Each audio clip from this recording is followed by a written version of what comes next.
Good evening, everybody. Welcome to our AJA Zoom events. Welcome to our regulars and to any new people that are joining us for the first time. Also, welcome to those watching on Facebook and to anybody listening to the audio replay, which is broadcast every Thursday at midday and Sundays at 4 p.m. on J-Air Community Radio at FM 88 in Melbourne or at j-air.com.au. My name is Alan Friedman. I'm Vice President of the Australian Jewish Association, and you will also have seen David Adler, who is President of the AJA, as well as our special guest for tonight, Simcha Rothman, who we will formally introduce in a moment. We're going to have our usual format where we will chat with Simcha for about 30 minutes, after which we will open up for questions from the audience. If you do want to ask a question, as I always mention, please raise your hand electronically. And the way to do that is in the reaction icon at the bottom. If you want to submit a written question, these can be placed on the chat function, and Robert Gregory, our Director of Public Affairs, will read out some of these ideas, some of these thoughts in between the spoken ones. Now, most of this audience wasn't born in 1948 when the Jewish nation re-established itself in the modern state of Israel after thousands of years of a cycle of exile and return. Those early years in Israel were certainly ones of both joy and heartache, but we cheered in 1967 as Israel stamped its military superiority onto the region, and it appeared certain that Israel was never again going to be challenged as the nation state of the Jewish people. But Israel's enemies had other ideas, and we have witnessed the current diplomatic war in operation since 1967, as well as an arguable demographic war, all designed to erase the Jewish character of Israel. So, can Israel remain forever a Jewish state? What are the forces within Israel that may be opposing, for us, this non-negotiable concept? And what about Jewish continuity in the diaspora? Does it matter that for the younger generations, Jewish life and a love of Israel is now ranking behind all the woke issues of the day, such as climate change, gender issues, and a push to the left? Simcha Rothman comes from a family that immigrated to Israel from Cleveland in the early 20th century, and following his national service, he earned a law degree and then a master's degree in public law. He founded the Movement for Governability and Democracy in 2013, which is interested in the balance between the various components of democracy in the state of Israel. He is currently a member of the Knesset, representing the religious Zionist party. And to give us his views on all this, he joins us now. Simcha, shalom, and welcome to this Australian audience, if only by Zoom. Shalom, shalom, shalom uvracha, and thank you again for having me. Thank you. So we'll get straight into it, Simcha. In this age of leftist globalism, where we are supposed to be all one big happy family, Israel's right to exist as a Jewish state is increasingly under challenge. So let's start with the big picture. Are you confident that Israel's Jewish character can be guaranteed for the next, say, 100 years and beyond? I have to say, first, of course, I believe and I want and I will definitely do whatever that there is in my power to keep it that way. But I have to say that I think that the idea of a Jewish state is facing in the past year challenges that we never had to face before. And I think that, and as you said, I founded the Israeli Movement for Governability and Democracy, and I wrote the book about the supreme rulers, how Israel became a legalizocracy. So I think that our immune system that's supposed to help us in fulfilling this destiny of being the homeland of the Jewish people, we suffer from autoimmune disease in that matter. The Supreme Court in Israel instead of helping us safeguarding the nature of the Jewish state, many times threatens it. And I think I want to share with this audience an experience I had yesterday in the Constitution Committee of the Knesset.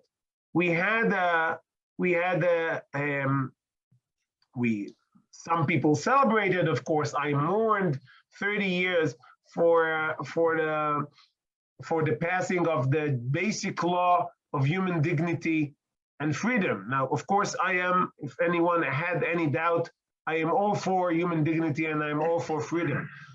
It's not that I oppose the idea of human dignity or oppose the idea of freedom, but the passage of this law 30 years ago was part of transferring power to the courts. But that was the meeting.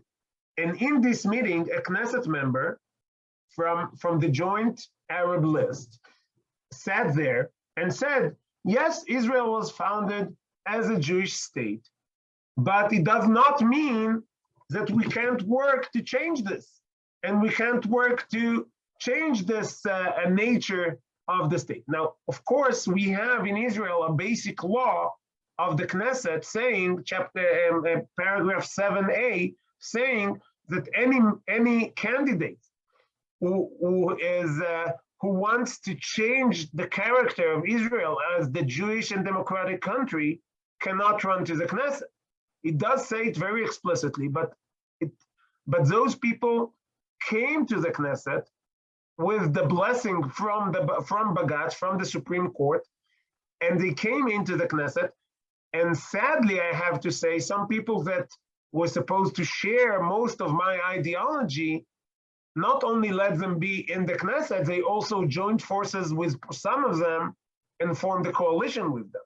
So we are in a danger for that matter, because powers that feel it hard to, and just recently, just before I entered this Zoom, one of the Knesset members, an Arab Knesset member who was just yesterday, was announced that she's going to be the General Counsel of Israel in China, in Shanghai, in China.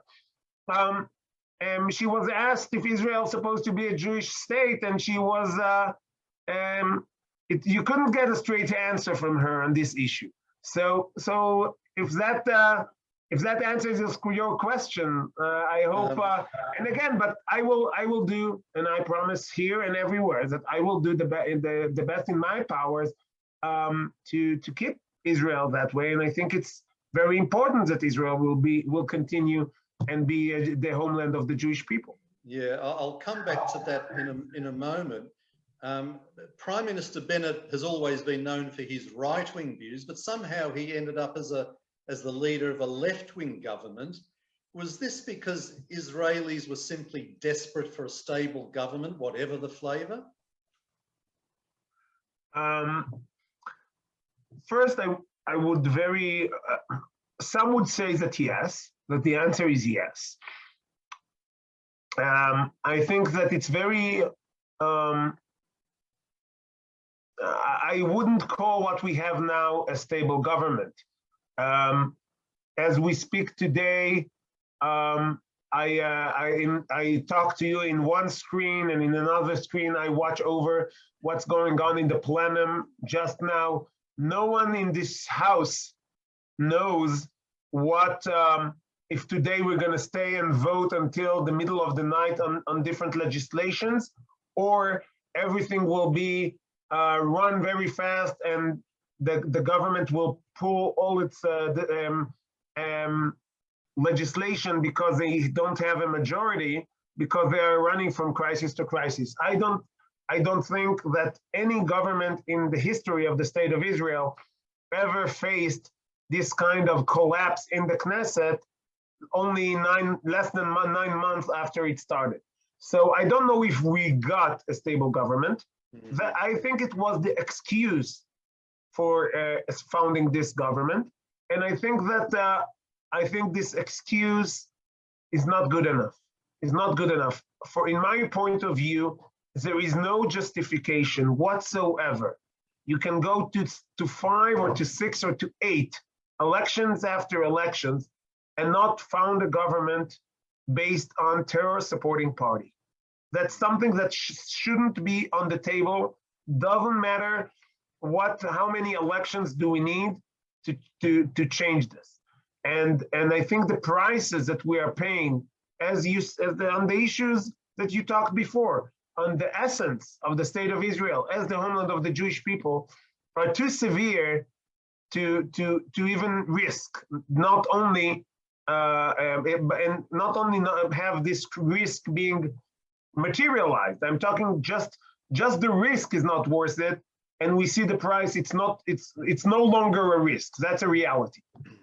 Yeah, we saw that the right-wing parties seemed very divided, and I want to ask you: was Benjamin Netanyahu the destabilizing factor of the right-wing parties, and if so, would a right-wing bloc without him on the scene be more unified?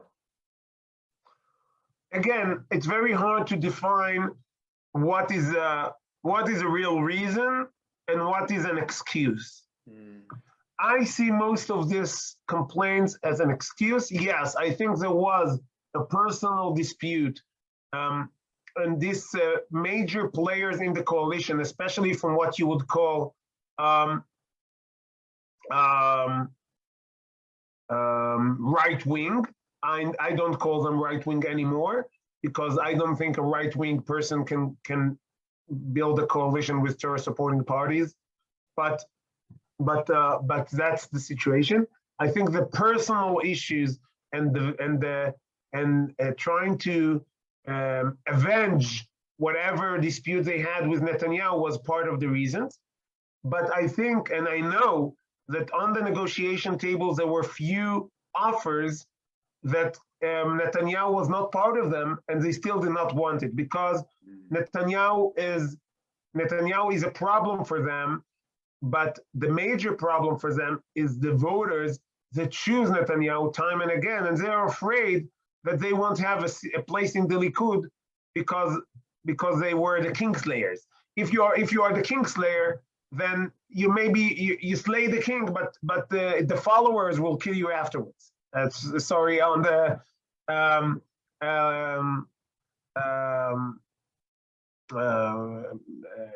more colorful way to put it. Yeah, no. Look, Simcha, in terms of the Israeli Arabs, we often hear mixed messages. Some surveys say they are loyal Israeli citizens, and other surveys indicate they are just waiting until they can outpopulate the Jews. So in the longer term, are you worried about demographics changing the Jewish character of Israel? I am worried about demographics changing the character of Israel, but I have to say that I am more worried about the demographics of the people that are coming to Israel as part of the Aliyah or part of the family reunifications that are not Arabs, because the Arabs, it's a national dispute. It's a national. We know where we stand. They know where they stand, and at the end, there will be some solution that acknowledges that the national self-determination, or whatever they want to call it, of the Arabs, if it should be fulfilled. Maybe in Jordan, maybe I'm not trying to build now a solution, but the problem is very clear. And the problem is that there are Jews and Arabs with claims on the same piece of land. And that everyone knows, and that everyone can deal with. The problem is the people that come here and they are not part of the story, they're not choosing side between the Arabs and the Jews, but they're not really interested in keeping the state of Israel a Jewish state. Some of them come through even the law of return, Chok HaShvut, as part of, they are already a spouse of a grandchild of someone who was a Jew. They have no connection to the Jewish people. They have no they have no will to become Jews or to return to Judaism, but they're eligible to come to Israel. We mostly see it from countries that, of course, are the economy there is not as good as Israel. We see it less from the US, from Australia, from France, but we do see it more from the Ukraine, for example, if we want to talk, when the situation is not so good, and not only security-wise, but also economically. And they come here because it's a good place to migrate to, but they don't really care that this Israel will stay the Jewish homeland. And I think that on the long run, it might be even a bigger problem. Yeah. I want to ask you about the Heradium, and because when Israel was created, David Ben-Gurion subsidized a small handfuls of Heradium to continue learning in the yeshivot. But over the decades, their numbers have obviously increased, and it's causing division within Israel. So do you see these people as an asset of Jewish learning or a liability for the state that needs to address this? I think that, of course, learning Torah is an asset, and it doesn't matter if the person who learns Torah is consider himself Haredi, ultra-Orthodox, or Dati Leumi, national religious, or learning Torah. That's what kept us over the years, and that's an asset anywhere, and any way you're doing it. I think that it's not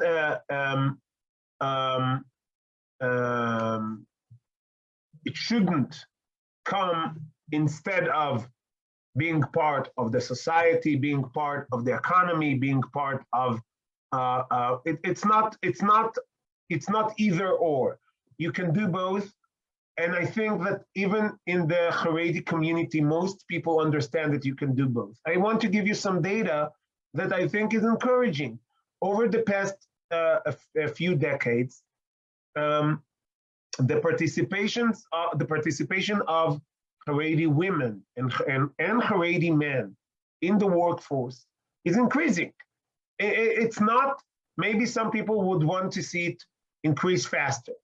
Maybe some people want to see it that it's not only participation in the workforce, but participation in high-ranking jobs, high tech or whatever, and not because. But some people, and I, as a person who respects autonomy and human dignity and freedom, if a family chooses to live in a lower standard of living, and they're not making as much, and they choose to invest more time in learning Torah or or other issues, and they are not joining the rat race of getting a better apartment and a better car and whatever, and they live in a lower, economically lower way of living. And they invest their time in learning Torah with their children and with themselves. I respect that. I don't think the fact that the economy might benefit from adding more people to the rat race, and it's definitely that's the right answer. I don't think it's a legitimate demand to make. So if I want to put it in a sentence, I would say, I don't think that the state of Israel should support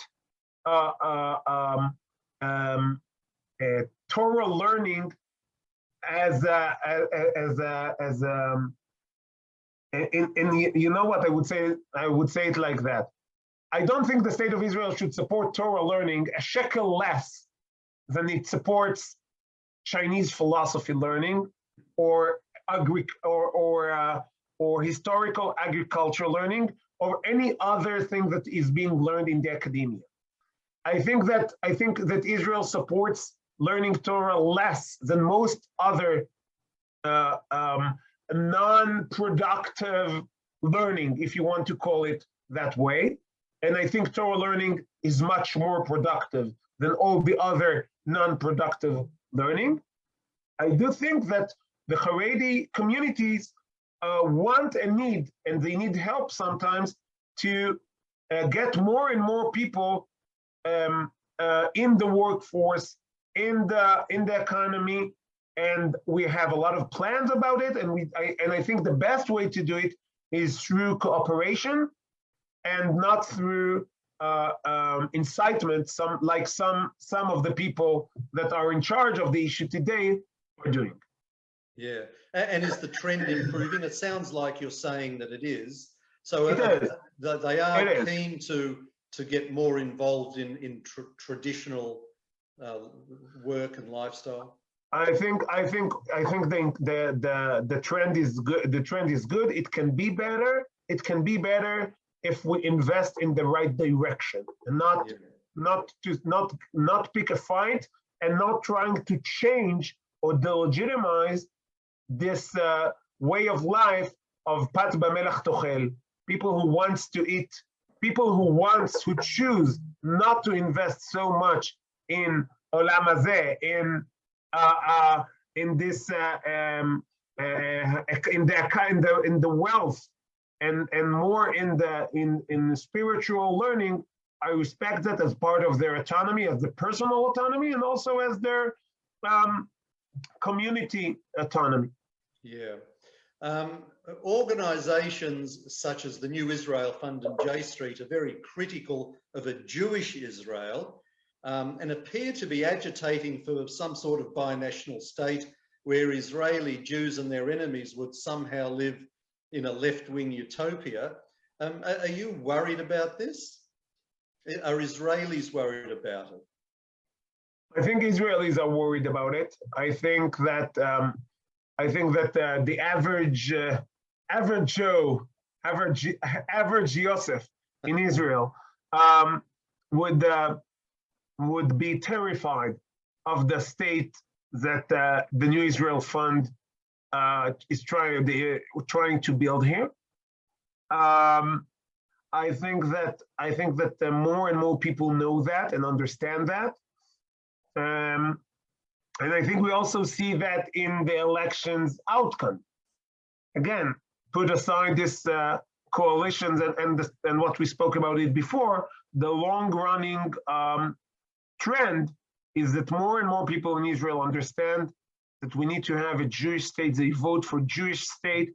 They don't like the idea of, as you said, left-wing utopia that is actually a dystopia. Yeah. I'll hand over to David in a moment, but just one more question. The leader of your party, Bezalel Smotrich, got the cold shoulder in the UK and was quote told to get back onto his plane, and this was from the Board of Deputies of British Jews. What was the wash-up of his trip to the United Kingdom? So first, I think it was a hint for the Australian Jews to have us invited and come. We want to come and visit. Maybe the other part of the kingdom knows to treat the visitors from Israel in different way. No, of course it's a joke. But yeah. But I have to say I think this Board of Deputies, I think it backfired in many aspects. I think it was,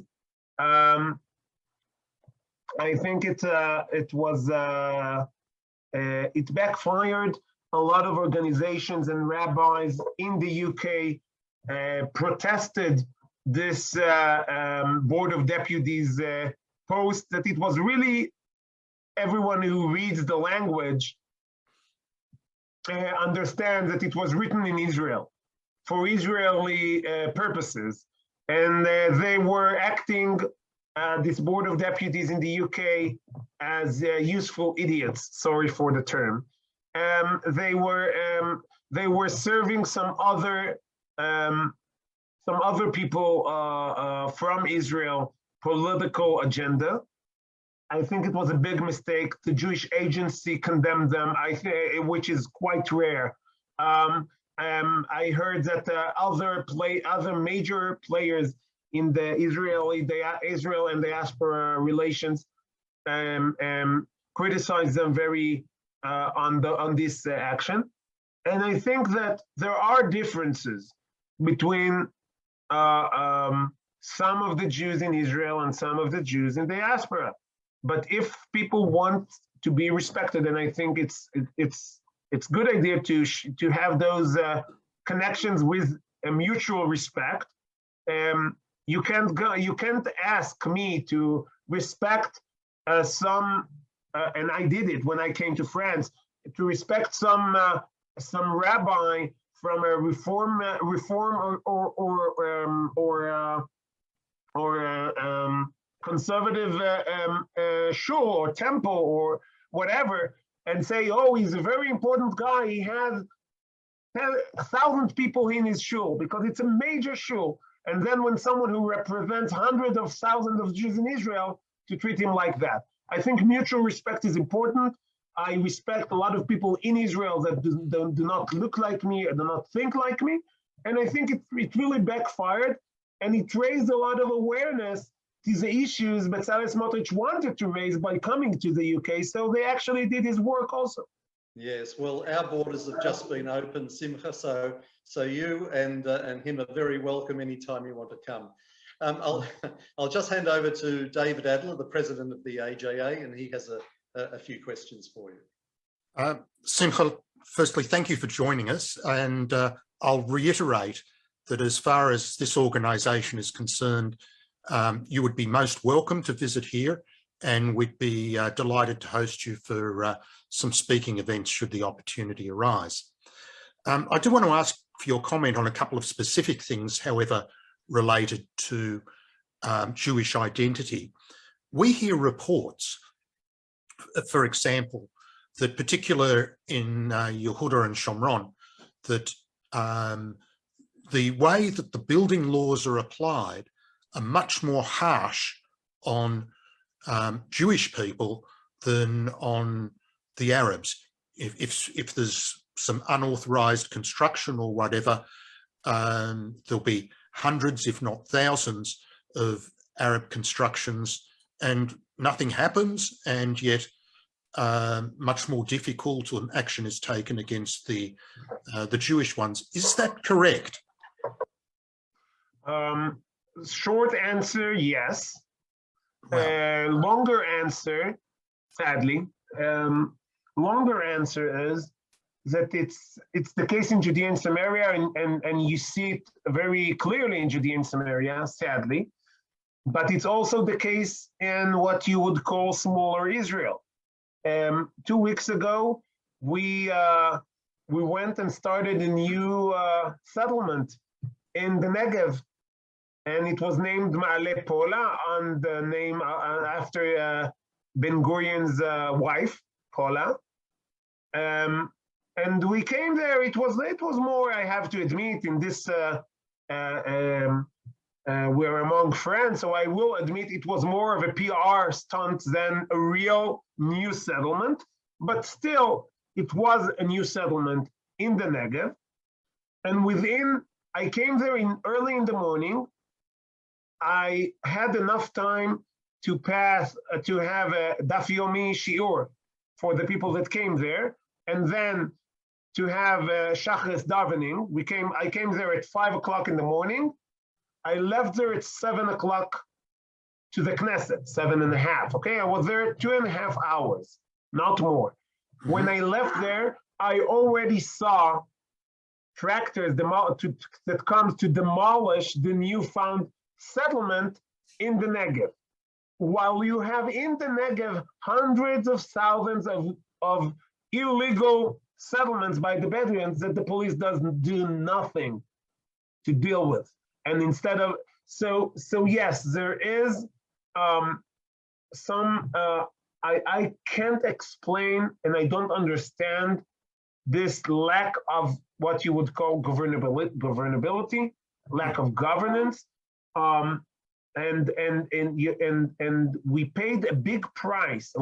We paid really big price for heavy price for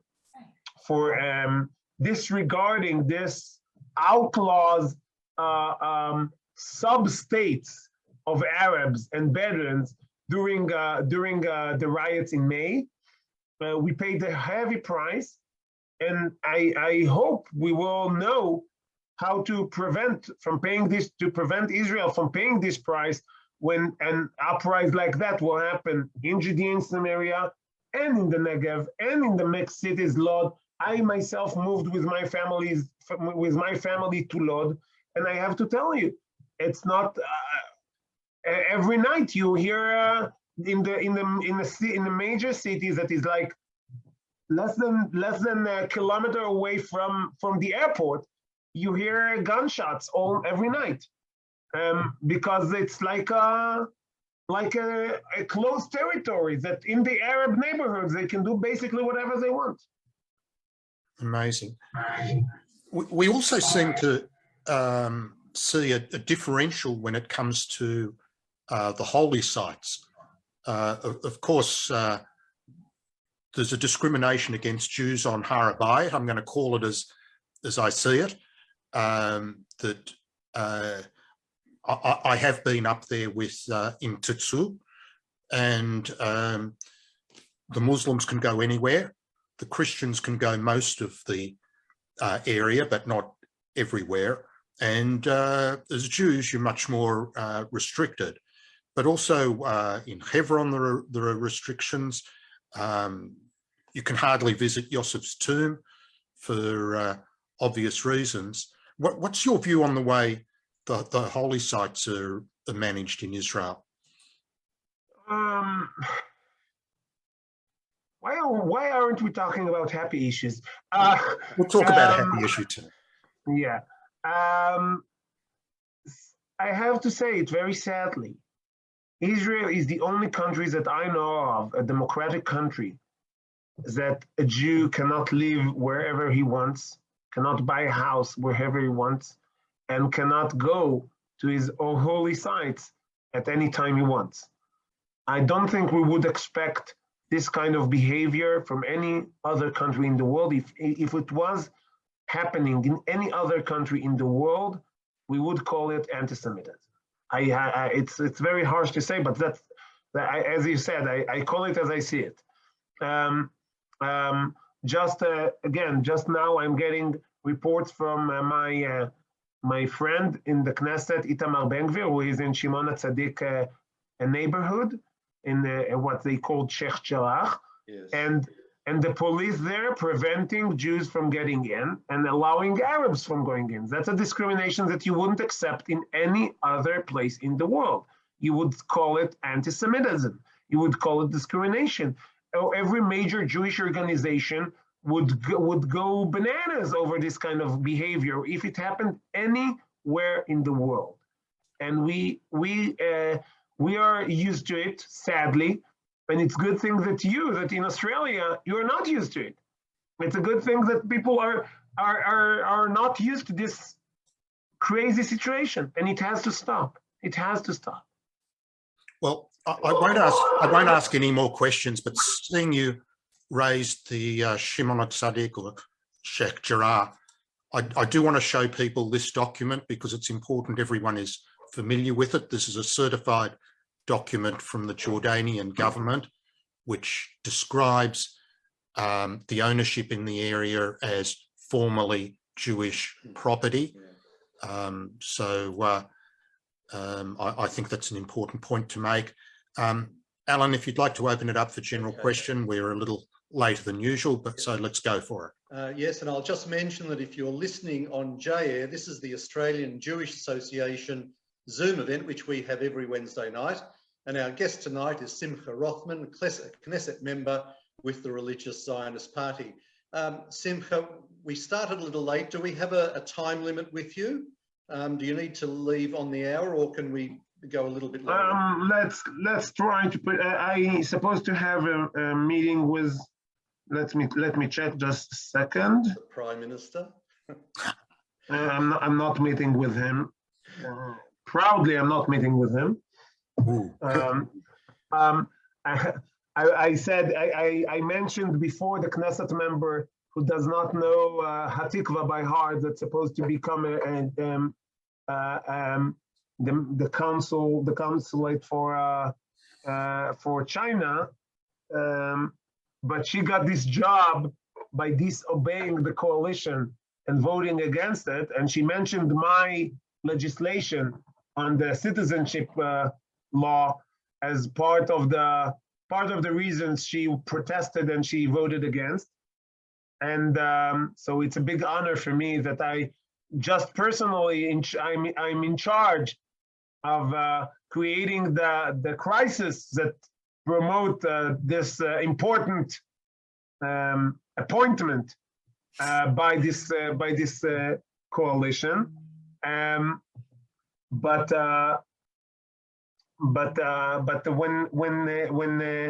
when this happened, I went to the head of the coalition from Naftali Bennett's party, and I told her that I really don't understand. This woman, Zoabi from Meretz party, she disobeyed you one time, and she gets appointed to become a chief consulate to become the consul in China. I disobey you every day, and I don't get anything. So it's not. I feel it's not fair. Do you think that she was given that appointment to get her far away from Israel? Of course. And she to get her far away from Israel, so she won't vote against the coalition in the votes in the Knesset. So we have an open bribery season now. Okay, so we have some time. Let's try to pull as much as we can, and we'll know we'll know better later. We'll start some questions. Simcha, you just tell us if you need to leave, and we'll let you go straight away. I've got Ron, Jason Gardner, Joe, and Anthony. So Ron, we'll start with you. Please unmute and ask your question. No, you're still muted now. That's it. Good evening, Simcha. Lovely to hear you, your views and everything. You touched on Clause 7A of the Basic Law. I would like to know, if it is a basic law, why are these laws not enforced of Clause 7A? I might just quickly quote Clause 7A, that a candidate may not participate in the Knesset election if goals or action expressly or by implication include negation of the existence of the state of Israel as a Jewish and democratic state. It also further states that support armed struggle against Israel. And I would like to know why this is not enforced. I mean, also before with the Marmara affair with that boat near Gaza, Zoabi, the other Zoabi, was a member of the Knesset, and she openly supported a terror organization against her own country. Why is this law not enforced? What can be done to enforce this law? I see that someone already answered you in the chat, because Bagatz does that. So Bagatz disregards the law. Just a second. Okay, sorry, I'm right with you. I am sorry. Okay, David. But yes, I came back. Sorry. So the reason is that Bagatz disregards the law. Actually, in my book, which awaiting a better edit, but it's already been translated to English. It needs to be better edited, and then we can send it around. In my book, I the first chapter that I wrote for my book, it's not the first chapter in the book, but it's the first chapter that I wrote, goes over the rulings exactly on this issue and shows time and again how the court disregarded every change in the law. The Knesset told Bagatz first time, we want them out, and Bagatz said, oh, it's not important. It's not. They didn't do it enough, and then we amended the law. And they said, no, but it's not a critical mass. And then we amended the law. And they said, no, but it's not really, it's only for extreme cases. And then we amended the law, and the court time and again ignored the majority in Israel to let those terror supporters in the Knesset. Okay, S-Jason, we'll take your question. Please unmute yourself and ask. Good evening, sir. Look, very quickly, if I may, if I understand it correctly, it's the electoral paradigm that creates unstable coalitions in Israel, and they're always changing because of the minority groups. Is that correct? I'm not sure I understood the question. What do you mean by electoral paradigm? So you have your 120 members and your small parties, but they... Hello? Can you hear me? I can't hear you. Sorry, sir. Okay. We can hear you. Okay. So what I'm saying is it's a bit similar to our Senate situation where small parties have too much influence. Has any thought been given to a geographically based constituency system, and would that help or harm?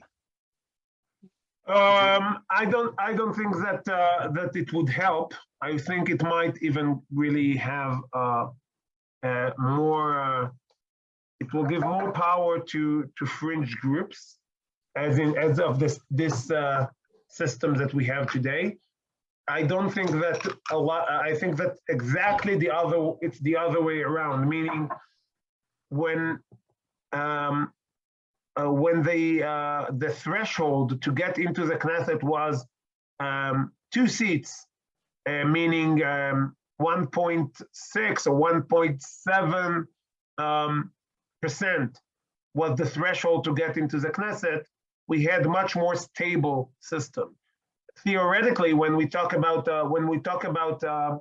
political science, mathematics, the most stable government you can imagine is a coalition of 61 made out of, and a Knesset that is made out of 120 different parties, because then everyone you can change and you have a stable government. So no one can threaten you because there are a lot of people outside that can come in. So it's a very stable system. When we changed this threshold, I sat in the Knesset. I wasn't a Knesset member there, and I was the legal advisor for the Movement for Governability and Democracy. And I said, if you think that what you are doing today will create stability, it will lower the stability. And really the elections that came afterwards, it took the public one election system to adjust to the situation. In Israeli coalition today, there are more parties than ever. And everyone is a veto player, which creates a lot of instability in the system. Yes. Joe, Yosef, please unmute yourself and ask your question. Yes, good evening, Simcha and everybody else. Just a quick question. Do you think it's a good idea to insert the word Jewish into modern Jewish state of Israel? And could it ever be done, etc.? Do you mean to the state, to the name of the state? Yes, to mention that it is indeed the Jewish home as it has been for thousands of years. By inserting the word Jewish, would it help, and could it ever happen? I don't think I myself. I don't think so much about declarations. I think Medinat Israel is a big enough declaration. We all know what Israel means, and we all know what the Israelites mean, and we all know what the land of Israel. I don't think you fight. I don't think you need to fight on the wording of the name of the state. I think that it's more important that that the state of Israel will be Jewish state in nature and not in name. Okay. Anthony, your turn. Please unmute yourself. Thank you, Simcha. You mentioned before about a bit of concern about the quality of some of the Aliyah to Israel and its effect on Israel. And I would assume that all Aliyah bring their own characteristics to Israel. In light of the fact of the more recent discovery of the hundreds of thousands of Black Jews of Africa and their absolute dedication and faith and dedication to their Judaism and their love of Jerusalem and Israel, do you think that could be an aspirational turning point for the state as a whole? Because it's likely to at least be the hundreds of thousands and could well be in the millions. I don't know about those millions or hundreds of thousands. I don't know. I know that there are a lot of people around the world that can claim some connection to Judaism, or to it's more true to say to the Jewish nation or to Israel, to the sons of Israel. I don't know. It's all need to be checked seriously, because and we hope, of course, the return of the 10 tribes is part of the prophecies that we all hope for. But it needs to be checked, and it should be checked very seriously. It's beyond, I have to say, beyond my powers. I know that when we talked about the Ethiopian Jews, that we did bring them to Israel, which it was quite unique.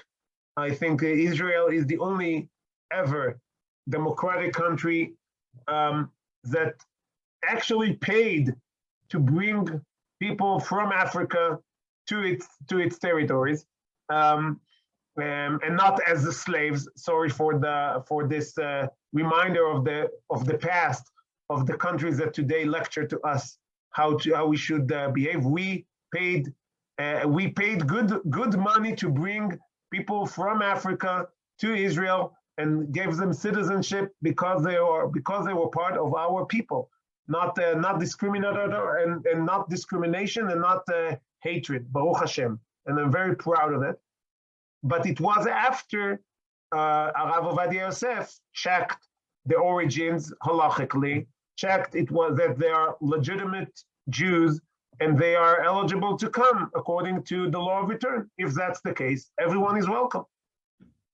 Yes, but Simcha, when we talk about Jewish, traditionally it's always been Orthodox Jewish, and of course that's now coming under a lot of challenge by various groups, I suppose, within Israel and around the world.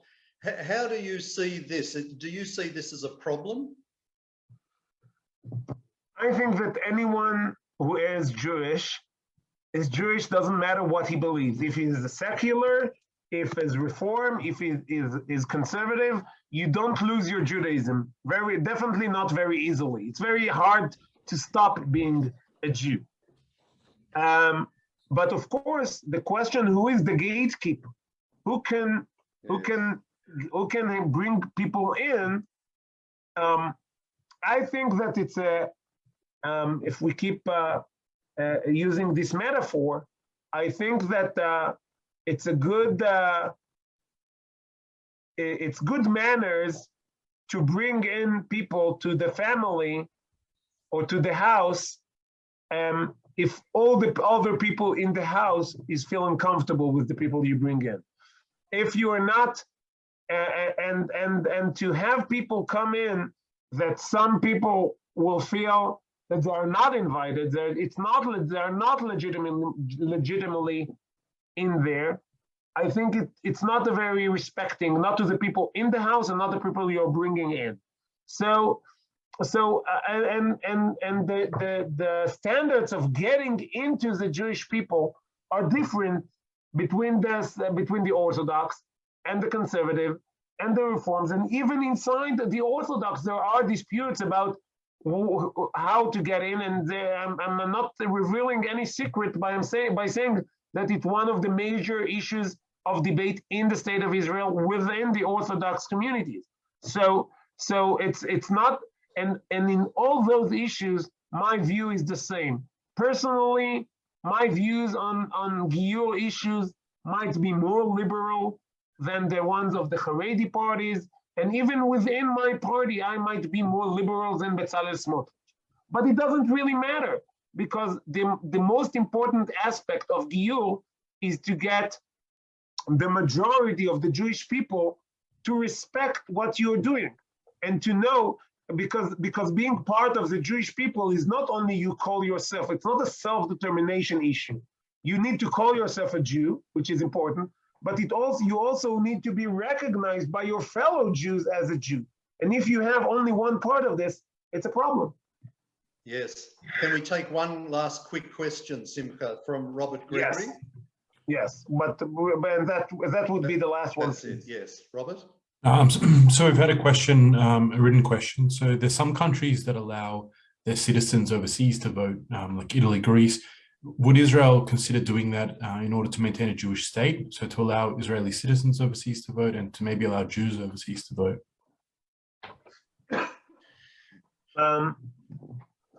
I think that overseas voting in the state of Israel might be a problem because of the numbers. There are a lot of Israeli.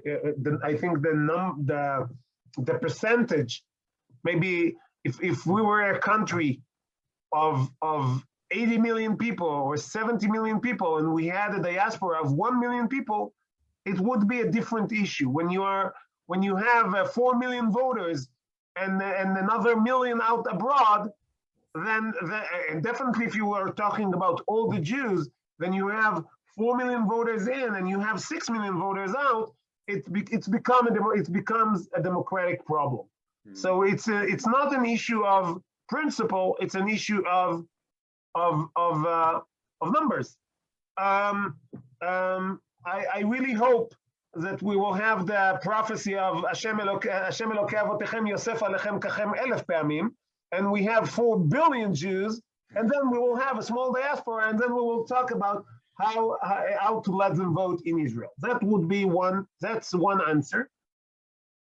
But I do think that we need to have more ways to hear the voices from the diaspora Jewry in the state of Israel.